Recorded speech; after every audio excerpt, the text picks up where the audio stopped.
নিশ্চয় আজি আমাৰ 1 তাৰিখৰ পৰা আজি আমি পঞ্চম দিনত ভৰি দিছো। আমাৰ সমস্যাখিনিক লৈ এতিয়ালৈকে না আমাৰ বিভাগীয় কৰ্তৃপক্ষ না NSM MD না অসম চৰকাৰে আমাৰ লগত কোনো ধৰণৰ যোগাযোগ কৰা নাই বা আমাক তেনেকুৱা ধৰণৰ আলোচনাৰ মজিয়ালৈকে এতিয়ালৈকে আমাক মতা নাই। গতিকে আমাৰ যিখিনি দাবী এই দাবীখিনিক এটা সমাধানৰ পথ আমিও বিচাৰিছো। কাৰণ আজি আমি ইয়াত বহি আছো, আজি কিন্তু বেছি দুখ পাইছে অসমৰ জনতা। আৰু অসমৰ জনতাক আমি যিদৰে 17টা বছৰ দিনে নিশাই আমি নিজৰ তেজ মহ আমি হেৰি কৰি আমাৰ ফালৰ পৰা যি ছাৰ্ভিচ দিয়া হৈছিলে, আজি যে তেওঁলোকক আমি দিব পৰা নাই, আমিও দুখ পাইছো। গতিকে অতি পলমতে আমি বিচাৰিছো অতি সোনকালে আমাৰ বিভাগীয় কৰ্তৃপক্ষে হওক, NSM MD মহোদয় হওক বা অসম চৰকাৰে হওক, যাতে এই দীঘলীয়া আন্দোলন আমিও নিবিচাৰো। কাৰণ আন্দোলন মানে সমস্যা সমাধান নহয়। আমি কিবা বিচাৰিছো, আমি এখন ত্ৰিপাক্ষিক আলোচনা বিচাৰিছো, য'ত আমাৰ NSM MD মহোদয় আৰু আপোনাৰ বিভাগীয় কৰ্তৃপক্ষ আৰু আমাৰ সংস্থা আমি ত্ৰিপাক্ষিক এখন আলোচনা কৰি আমাৰ যিখিনি সমস্যা আৰু আমাৰ যিখিনি দাবী, এই দাবীখিনি ইমান অদ্ভুত আৰু আচৰিত হ'ব লগা বস্তু নহয়। আমি অকল যিখিনি পৰিশ্ৰম কৰিছো সেই পৰিশ্ৰমৰ মৰ্যাদাখিনি আমি বিচাৰিছো। যি আমাৰো এটা আত্মসন্মান আছে।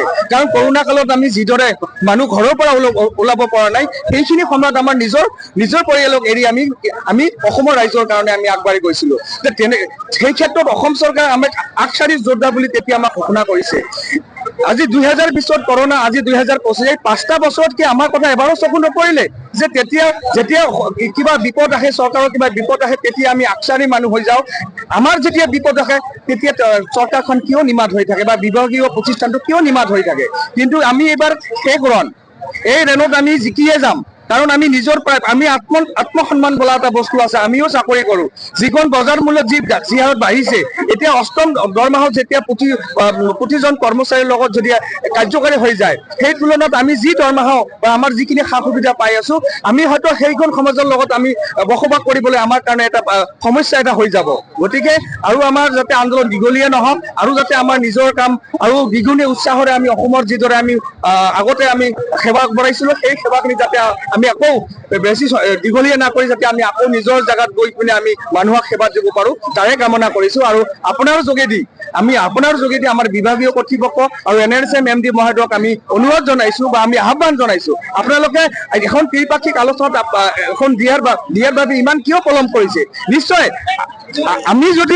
আমাক যদি আজি অসম চৰকাৰে দোষাৰোপ কৰিছে যে আমি অসমৰ ৰাজ্যৰ লগত হেতালি খেলিছো, সেইখিনিত সমভাগী হ'ব লাগিব।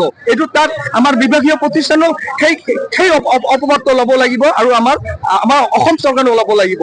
আমি অকলে এই অসমৰ জনতাক আমি যিহেতু ভোগাইছো, তাৰ অপবাদখিনি সমহাৰে আমি একে সমভাগী হয়।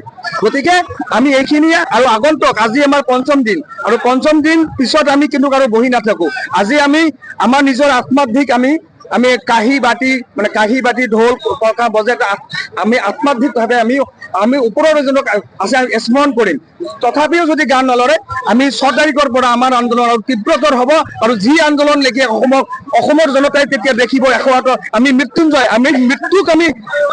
মৃত্যুক আমি কাৰোবাৰ জীৱন বচোৱা কাম আমাৰ দায়িত্ব দিছে। গতিকে আমিও ভয় খোৱা নাই। আমাৰ এই 3000 কৰ্মচাৰী এতিয়াও ভয় খোৱা নাই আৰু আগন্তুক দিনত ভয় নাখায়। আপুনি বিচৰা বাতৰি পাব কেৱল নিউজ 18 এপত। নিউজ 18 এপ ডাউনলোড কৰিবলৈ স্কেন কৰক এই QR কোড।